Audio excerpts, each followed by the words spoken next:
Assalomu alaykum YouTube kanal kuzatuvchilar. Tabiiyki ishimiz yakunlandi. Menga olma spanli mebel qo'yib berganmiz, komplet. Mana ko'rishingiz mumkin. Svitlari yonmay ekan. Oyoq uchlari. Mana bu tarafda shkafi.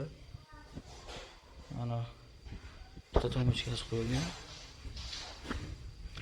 Mana shkaflarning ichi bu taraf vishilka. Bu taraflar polka. MDFdan ishlangan, mana qoshlari ham. Keyin birikdagi priqoshkalarni qilib berdik. Mana sipochni. Bu tarafda polka.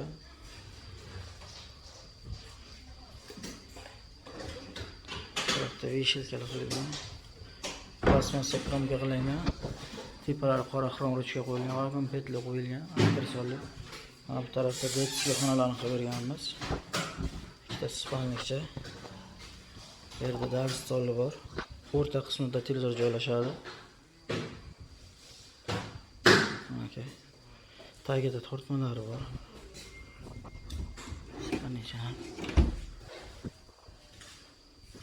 Mana bu tarafda mehmonxonalarni qilib berganmiz. Stenkalari 4.30 uzunligi.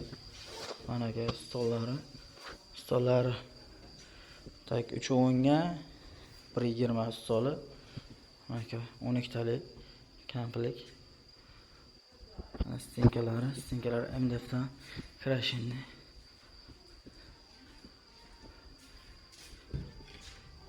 Bu taraflari vishilka.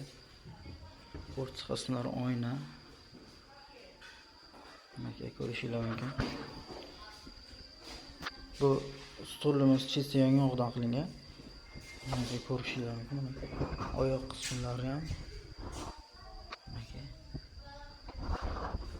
MDFdan qilingan stollar ham polni. Laminat emas, mana oyoq qismlari. Kimga shunaqa ishlar kerak bo'lsa, qarshi mebel zakazga aytaverasizlar. Sog' bo'linglar. Salomat bo'linglar.